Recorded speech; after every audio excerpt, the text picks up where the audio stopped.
भाई अगर अभी आपसे पूछा जाए कि वर्ल्ड की टॉप यूनिवर्सिटीज कौन सी है और कहाँ है, तो आप आसानी से कह दोगे कि लंदन की ऑक्सफोर्ड यूनिवर्सिटी या कैम्ब्रिज यूनिवर्सिटी, या आप कहोगे कि अमेरिका की MIT यूनिवर्सिटी या प्रिंसटन यूनिवर्सिटी या हार्वर्ड यूनिवर्सिटी। लेकिन आपने हमारे भारत में मौजूद नालंदा यूनिवर्सिटी के बारे में जरूर सुना होगा, जो प्राचीन काल में विश्व प्रसिद्ध पहली रेसिडेंशियल यूनिवर्सिटी थी, जिसमें चीन, तिब्बत, कोरिया, जापान, इंडोनेशिया, तुर्की जैसे देश से लोग पढ़ने आते थे, जहाँ की लाइब्रेरी ही अपने आप में एक यूनिवर्सिटी मानी जाती थी। यहाँ के गुरु आचार्य पंडित दुनिया के सबसे महान और ज्ञानी शिक्षक माने जाते थे। लेकिन भारत की इस धरोहर को धार्मिक मतभेदों के कारण एक बेवकूफ मुस्लिम शासक बख्तियार खिलजी ने जला के राख कर दिया। तो आइए दोस्तों, आज की इस वीडियो में नालंदा विश्वविद्यालय के पीछे की पूरी हिस्ट्री को डिटेल में समझने की कोशिश करते हैं।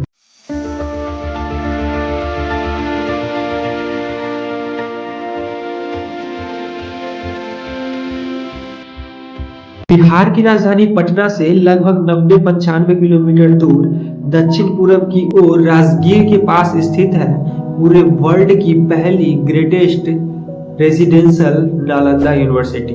नालंदा यूनिवर्सिटी की स्थापना 5वीं शताब्दी में लगभग 427 ईस्वी पूर्व हुई थी। इस यूनिवर्सिटी को मोस्टली 3 राजाओं ने मिलकर बनाया था। पहले राजा थे कुमारगुप्त, जो मगध के बहुत बड़े राजा थे, और दूसरे थे कन्नौज के राजा हर्षवर्धन, जिन्होंने 7वीं शताब्दी में नालंदा विश्वविद्यालय की 2nd फ्लोर का निर्माण करवाया था। और फिर 9वीं शताब्दी में बंगाल के राजा देवपाल राणा ने इस विश्वविद्यालय के 3rd फ्लोर का निर्माण करवाया था। नालंदा विश्वविद्यालय में एशिया और उससे आगे के कई देशों के बच्चे पढ़ने आते थे, जैसे चीन, तिब्बत, कोरिया, फ्रांस, जापान, तुर्की, इंडोनेशिया, थाईलैंड, म्यांमार और श्रीलंका जैसे देशों से लोग पढ़ने आते थे। लेकिन इस नालंदा विश्वविद्यालय में एडमिशन लेना भी बहुत मुश्किल होता था। इसमें बच्चों को एडमिशन लेने के लिए 3 बहुत ही मुश्किल एंट्रेंस एग्जाम देने पड़ते थे, और इनसे ऐसे ऐसे सवाल पूछे जाते थे कि एवरेज 10 में से सिर्फ 2 बच्चे ही इनके सवालों के जवाब दे पाते थे, तो उनका एडमिशन होता था। और यहाँ बौद्ध धर्म, दर्शन शास्त्र, तर्क शास्त्र, व्याकरण, चिकित्सा, खगोलीय विज्ञान, गणित, शिल्प विद्या जैसे विषय की पढ़ाई होती थी। और अन्य विषय में धर्म शास्त्र, तत्व मीमांसा और भारतीय दर्शन जैसे विषय शामिल थे। यहाँ टोटल 3 कैटेगरी के आचार्य हुआ करते थे, 1st, 2nd और 3rd, जिसमें सबसे प्रमुख थे आचार्य शीलभद्र, धर्मपाल, चंद्रपाल, गुणमती और स्थिरमती।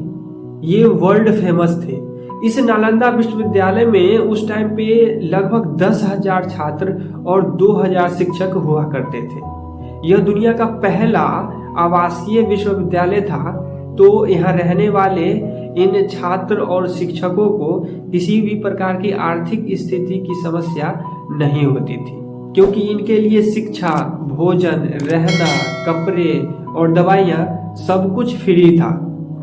इस नालंदा विश्वविद्यालय को आसपास के 200 गांव दान में दिए गए थे, तो उन गांवों से मिले अनाज और पैसों से इस यूनिवर्सिटी की आर्थिक स्थिति की देखभाल की जाती थी।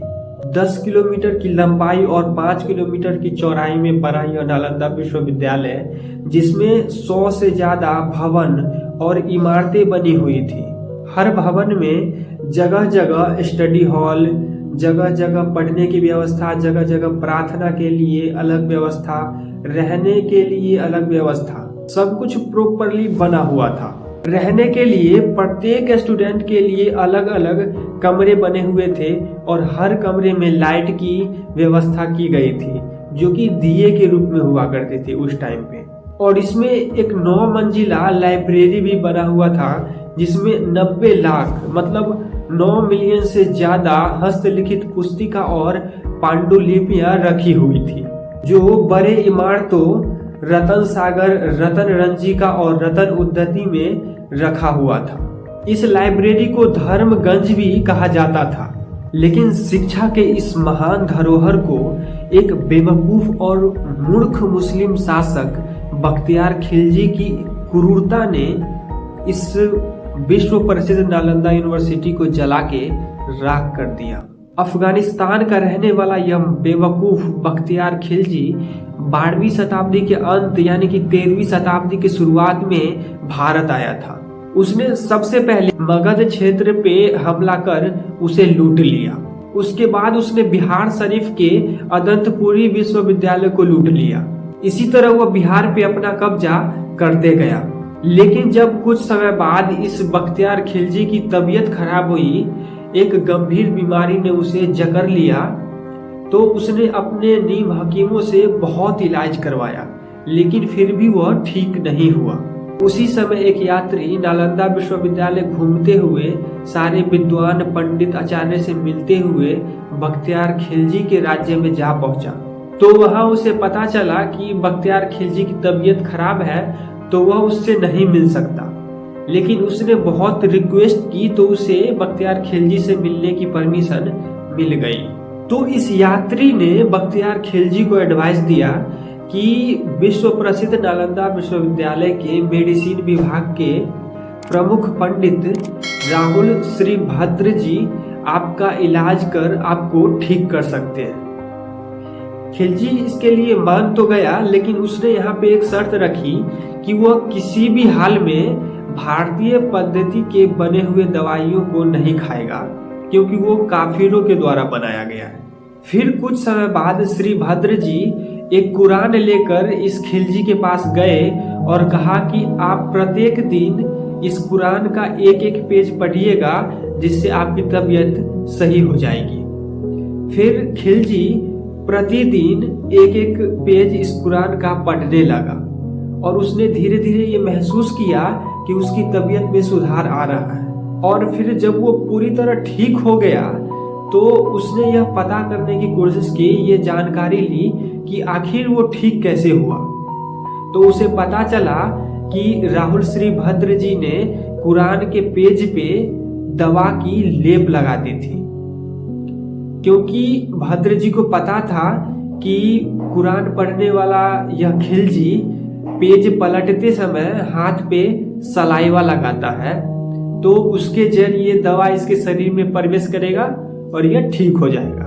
और जब ये बात खिलजी को पता चली तो इस मूर्ख खिलजी को ये बर्दाश्त नहीं हुआ कि मैं अपने नीम हकीमों के इलाज से ठीक नहीं हुआ और ये काफिर आचार्य पंडित ने मुझे ठीक कर दिया, यानी मेरे हकीमों से ज्यादा ज्ञान उस आचार्य पंडितों के पास है। फिर उसने नालंदा विश्वविद्यालय को और इन आचार्य पंडितों को खत्म करने का सोच लिया।